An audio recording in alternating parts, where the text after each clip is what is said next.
Okay. Thank you. Well, I'm introduce Josh Kriegman again, and here is Julie Goldman, eminent exec producer of this and many other fantastic films. And, well, congratulations. I mean, it's a fantastic, fantastic watch and speaks much about American politics today, as well as fantastic observational filmmaking. Thank you. This is probably the best audience we've ever had, actually, truthfully. I'll just ask one or two questions and then throw it out to you guys. But, I mean, the obvious one, I mean, how did you get such amazing access, Josh? Yeah, so I actually met Anthony while working for him in politics. I was his chief of staff for a couple of years when he was in Congress, years prior to his scandal.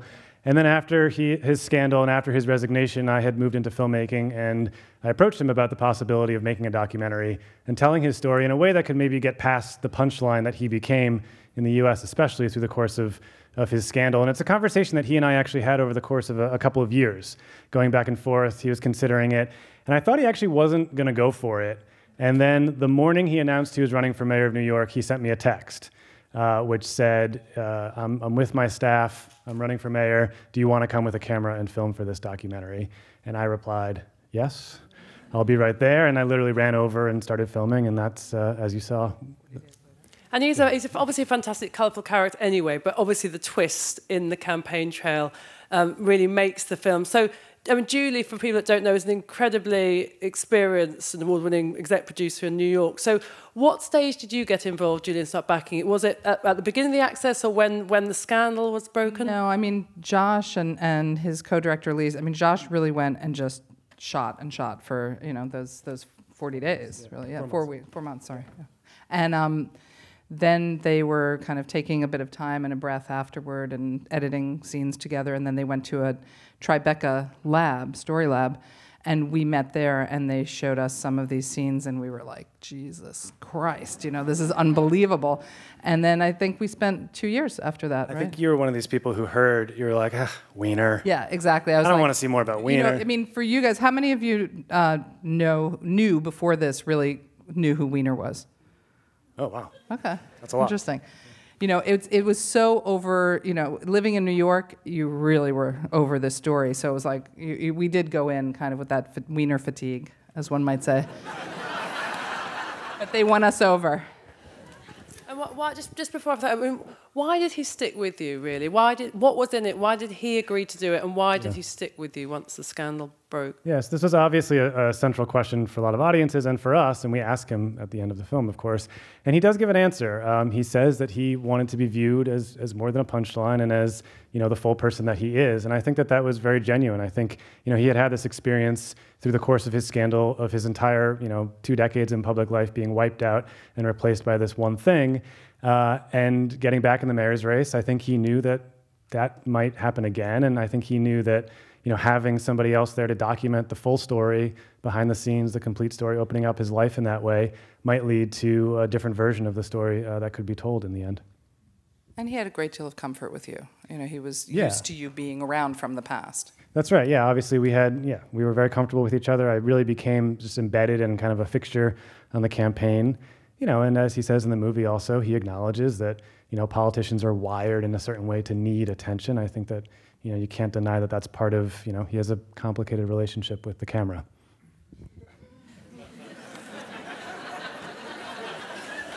Okay. Has anyone got any questions for Josh and Julie? Yeah, there's one.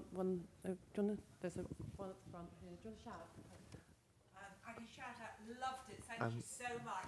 Thank you. One question. I noticed, Josh, you were one of 3 writer credits at the end of the film. What part of it was written? Well, you know, it's the writing process of documentary filmmaking, which was, you know, really sort of assembling the whole story after, you know, so we filmed for 4 months. We had about 400 hours of footage. And so then there was a long process of sitting down with my co-director, Lee Steinberg, and our editor, Eli Dupre, and crafting the story and putting it together. But it's not like we didn't, you know, write a script or anything like that. We were really fashioning the story, you know, from the footage. It's quite common in the US to take writing credit for the directors and the editor without having narration or script or a typical thing that you would take it for probably here. Yeah, like another one here. What does Weiner think of the film? Yeah, so as far as we know, he hasn't seen it yet. It's true. We actually offered to show it to him many months ago before it was finished, before it premiered at Sundance in January. Offered to him a number of times, and he didn't want to see it. And he refused to see it and hasn't wanted to see it. He said that he's not eager to relive it, which is certainly something that we can respect. And I'm sure he'll see it at some point, and we'll see what he thinks. He says he knows how the story ends. That's right. But also, it's now available on VOD, cable VOD in America. So if he wanted to see it when nobody was around, he could just do that and then kind of erase the evidence on his cable bill. Yeah, who knows? Did you have a sit-down interview with Huma? And if so, was there a reason you did or did not put it in? And what's the status of their relationship now? So they're together. He's actually doing the lion's share of the parenting while she's traveling a lot with Hillary. She's very involved in Hillary's campaign for president. And no, the access that we had to her was during the course of the campaign.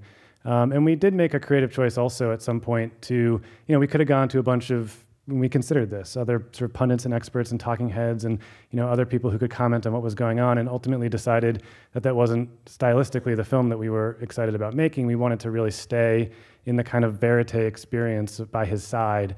And so he ultimately ended up being the only voice, the sit-down interview that we did, which was about 4 months actually after the end of the campaign.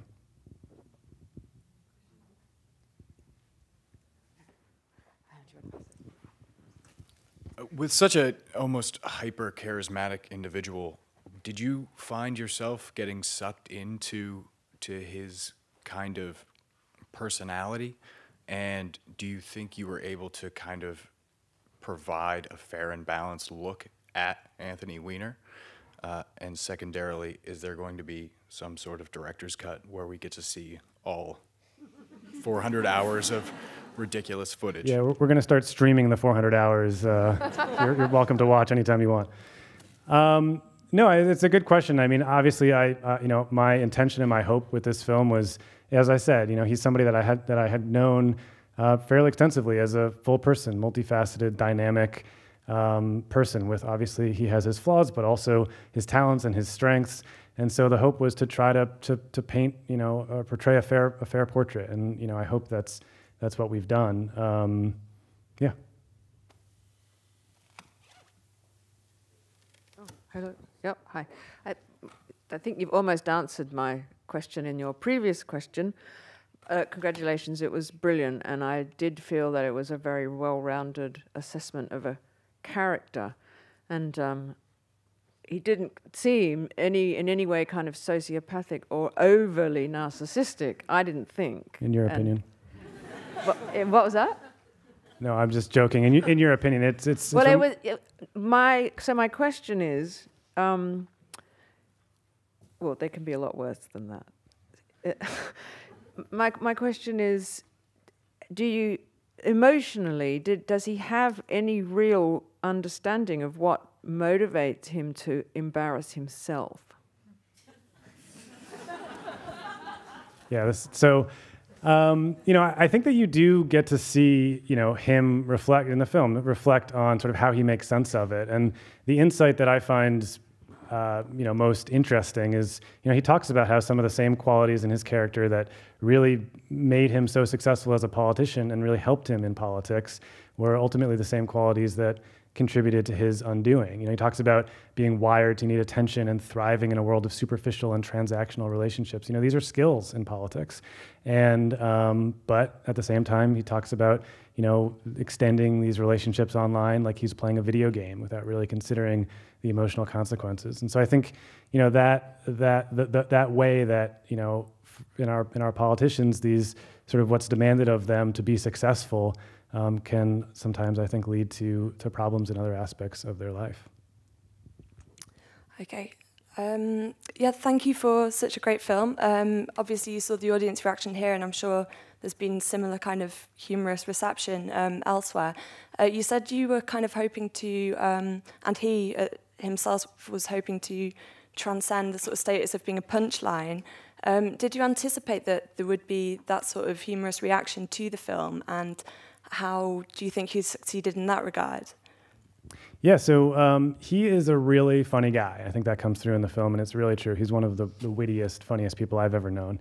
And he also obviously has this incredible driving energy. And it was important to us that the film had that energy and captured that spirit, while also, of course, trying to capture the more dramatic and in some ways tragic elements too of his story. And so that was the effort, is to try to figure out a way to capture kind of the emotional range of the whole thing. And then we also wanted to acknowledge that on some level the story is funny. You know, and obviously, you know, late night comics and comedians and the media just had a field day with the thing. And, you know, as he says in the film, no one got cancer, no one died. Obviously, there's a certain tragic element to the story, but it's not exactly a tragedy.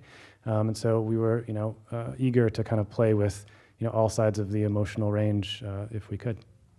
And it's interesting to us the reactions that people have. It's very split. You know, some people come out and say, "Oh, he's a terrible narcissist." He's and many people come out and say, "I'm really impressed with him as a politician. I'm impressed with what he was trying to do. You know, I don't care about the scandal so much as I really think that he is much more interesting than I had thought. He's not the punchline." One of my favorite things about the reaction to the film is you have couples watching the film, and then they watch it, and they go out to dinner, and they fight the entire time. And I feel sort of bad for them personally, but as a filmmaker, it's really gratifying.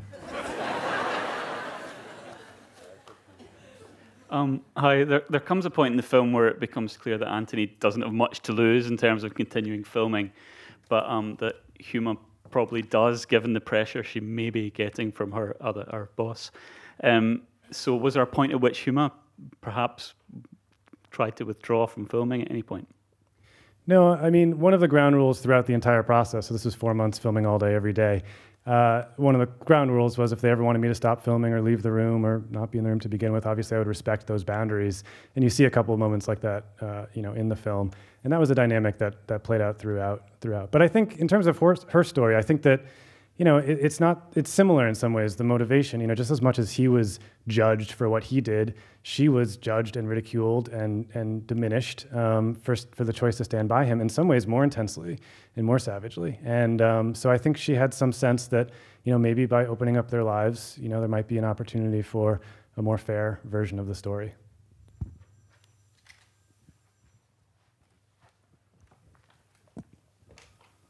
There weren't any other major wobbles, because it's quite a long period of time to keep that level of access open. So he never had second thoughts, even though he'd made that sort of understanding at the beginning.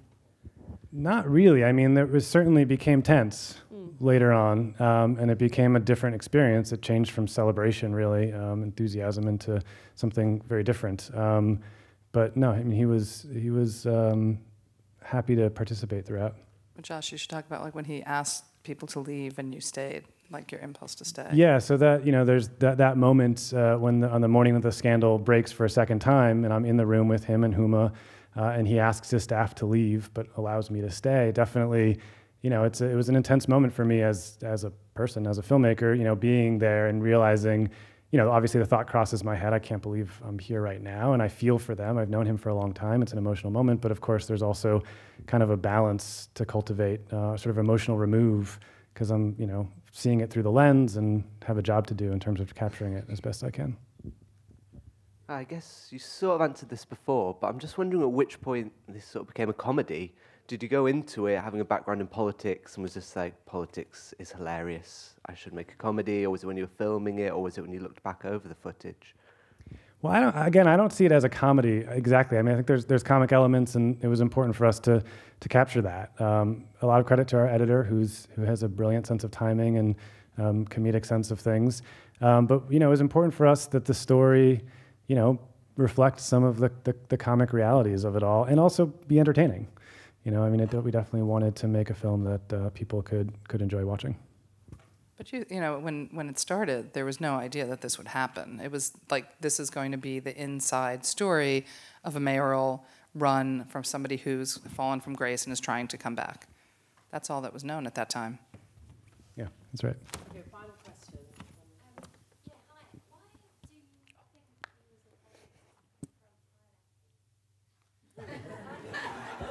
Well, you know, I think that he recognized that the confrontation wouldn't necessarily play out very well in front of media cameras.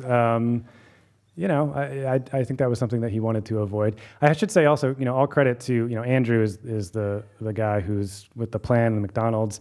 As funny as that is, keep in mind, it worked, right? He got through and he avoided the confrontation. Well, I mean, many congratulations, Josh and Julie. It's a fantastic film. We're playing it out, Storyville, just before the American election. Yes, and it will. November. And the film will be released in theaters here in the UK, I believe July 7th, by Dogwolf, which we're very excited about. Well, thanks for coming over. Many congratulations. Best of luck with the film. Thank you. Thanks, everyone.